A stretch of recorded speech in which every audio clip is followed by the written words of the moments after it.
Для чего ведьмы приходят в этот мир? Для того, чтобы помочь людям, научить их, как правильно жить и справляться с бедой, с трудностями. Для чего ведьмы проходят сквозь испытания, адовые муки? Для того, чтобы потом понимать каждого человека, вникнуть, почувствовать на себе их боль и горе, потому что сами тоже это прошли.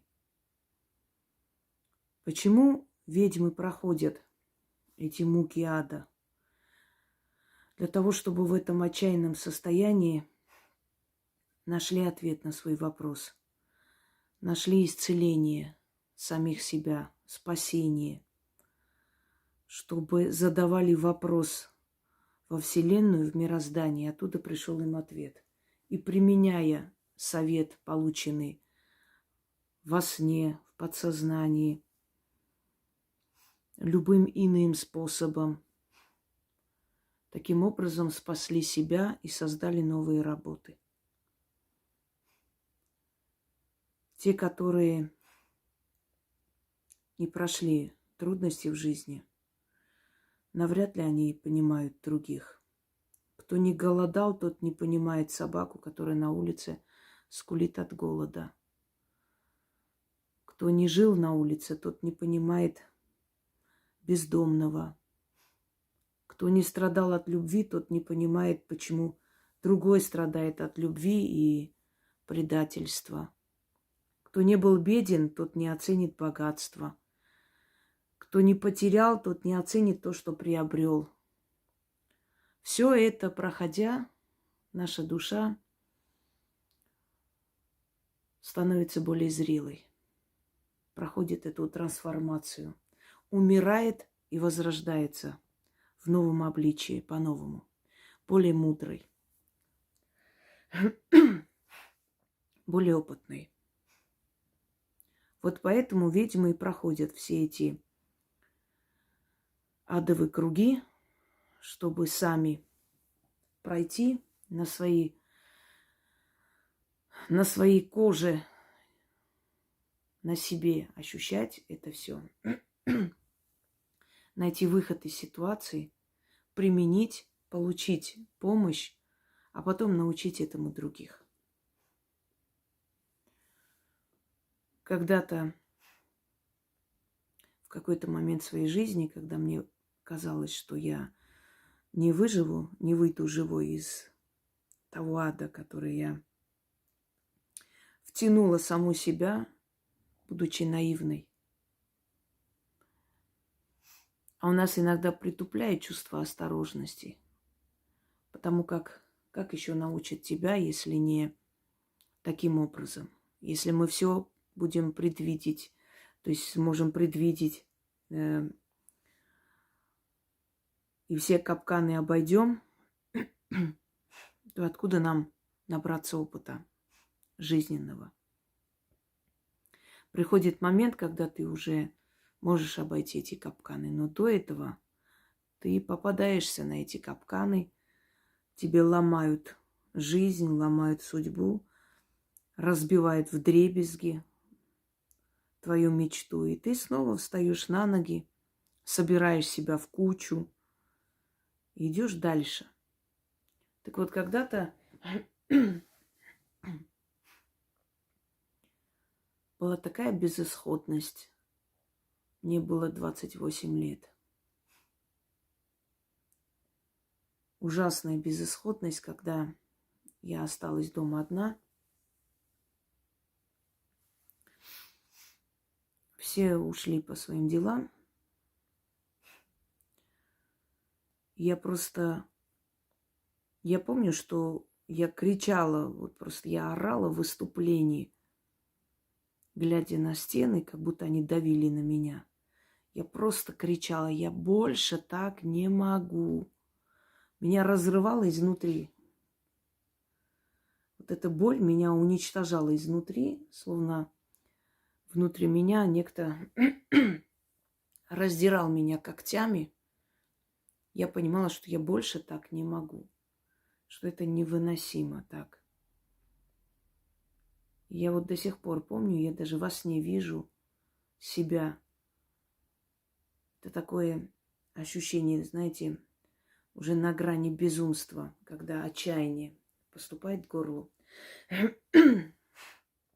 И человек просто находится в клетке, в своей личной тюрьме.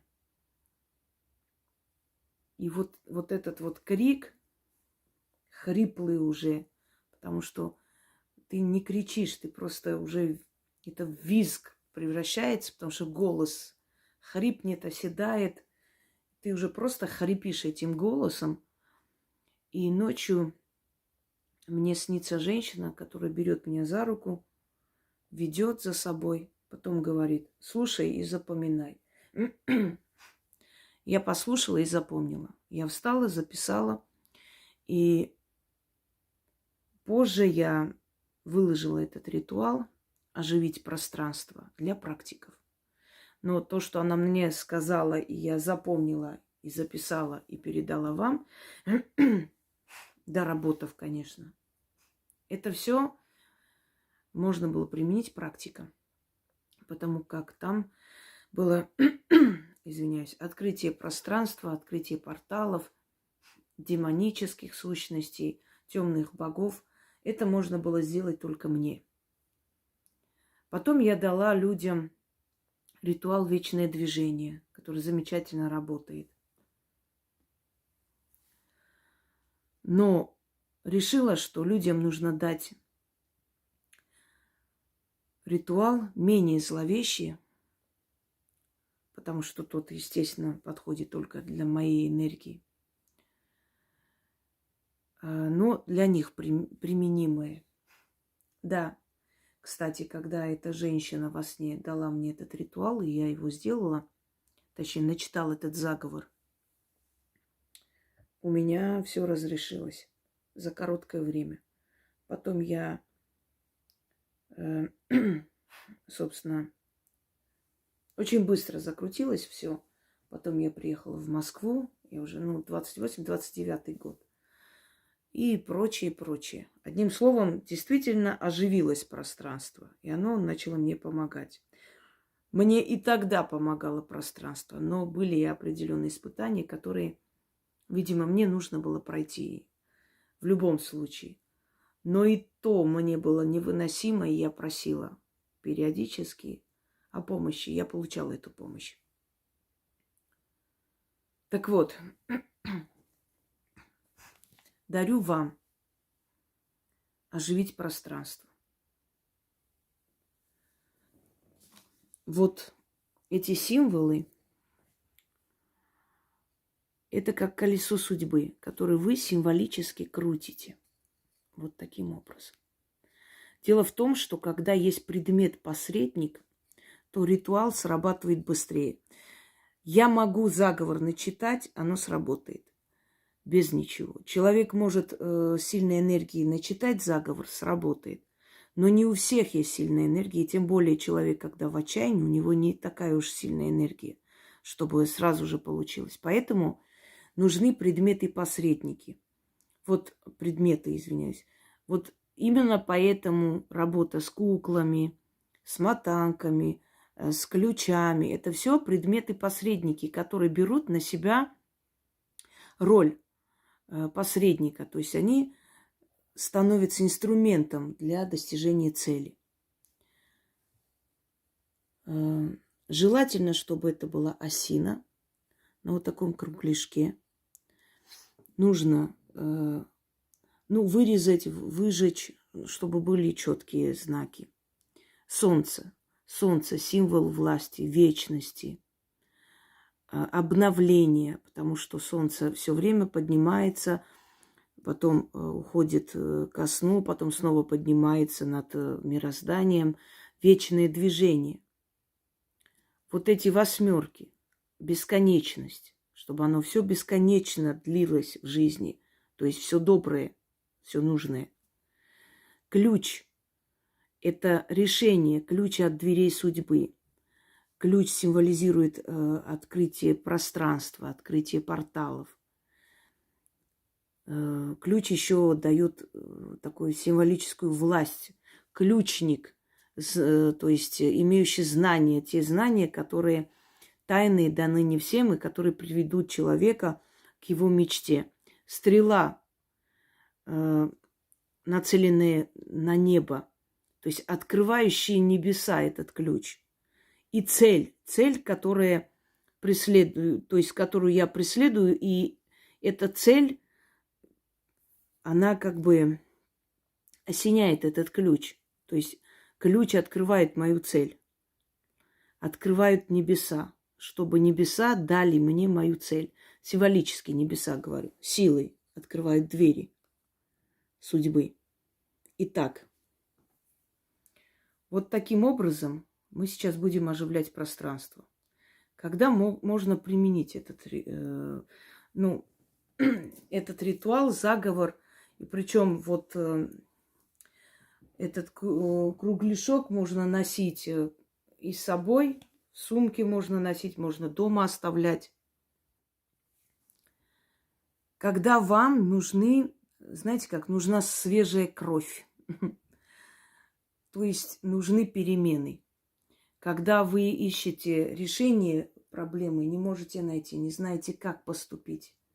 Когда вам нужно, чтобы оживилось пространство, чтобы пришли нужные люди, чтобы чтобы получилась нужная ситуация, нужные встречи. Одним словом, пространство оживляется и начинает работать механизм. Вот стоит все, и вы оживили пространство. Но у каждого человека своя цель, поэтому эта стрела вверх и поднята, своя личная цель. Что хочет человек? Кто-то хочет оживить пространство, чтобы у него было много предложений, например, сниматься в кино, если он там снимается в кино, предположим. Кто-то хочет оживить пространство для того, чтобы в его магазине началось движение, начали покупатели начали приходить. Кто-то хочет оживить пространство, чтобы в семье началось какое-то движение пространства, чтобы в семье начались хорошие перемены, чтобы муж нашел ту работу, которую ищет. Одним словом, когда просто стена, когда все стоит, оживлять пространство. Хочу, чтобы вы еще раз поняли, для каких случаев это можно применить. И, то есть, пользовались этими работами аккуратно и правильно. Берете этот символ в правую руку и вот так вот крутите в руке. Если сложно, можете вот так делать. В принципе, это не столь важно. Но лучше, если оно будет направлено на пространство. Потому что пространство, оно имеет и горизонтальное, и вертикальное, расположение. Поэтому это не столь важно. Но вот так. Не нужно спешить, постепенно. Здесь нет, скажем,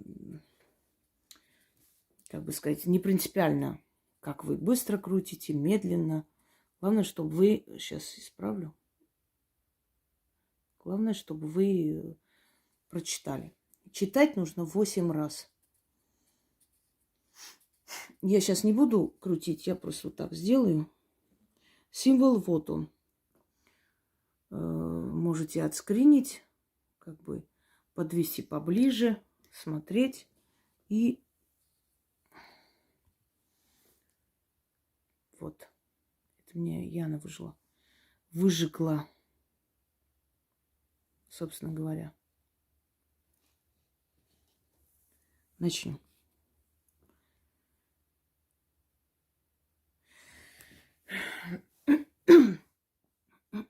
Ой, вот как начинаю, как назло, начинает давать знать. Кофе, конечно, очень хорошая вещь, но сушит очень сильно связки. Духи Дивии, духи Навии, слетитесь на мой зов. Крутите судьбы колесо, оживите пространство, достучитесь до небес. Невидимым ключом отворяю двери небесные, открываю портал удачи. Крутись, колесо, оживись пространство. Придите в движение силы судьбы. Распустись клубок жизни, веди меня за собой к успеху. Оживись, оживись, оживись, пространство. 4 богини судьбы, откройте свои двери. Выпустите мою удачу, отправьте ее ко мне. Отдайте мой успех в мои руки. Крутись, крутись, колесо судьбы. Солнце – символ власти. Ключ – мое решение, моя цель – вершина и слава. Да будет бесконечным мое везение. Деньги по кругу идут и идут. Новые деньги с собой мне несут. Приумножается мое добро. Нужные люди, нужные знакомства, нужные обстоятельства. Крутись, крутись, колесо судьбы. Оживись, пространство. Придите в движение силой магии. Распустись, клубок судьбы, и веди меня за собой к успеху. Заклинаю тебя, пространство, оживись во благо и для удачи. Да будет так, и так будет. Читайте 8 раз. Я не буду читать 8 раз, поскольку сейчас у нас 3 часа ночи, и мне еще нужно кое-что снять. Проведите. И эти символы, и этот заговор вам обязательно помогут, это даже вне сомнения. Действительно начнется такое оживление пространства и жизни, что вы сами будете удивлены, как всегда. Всем удачи и всех благ.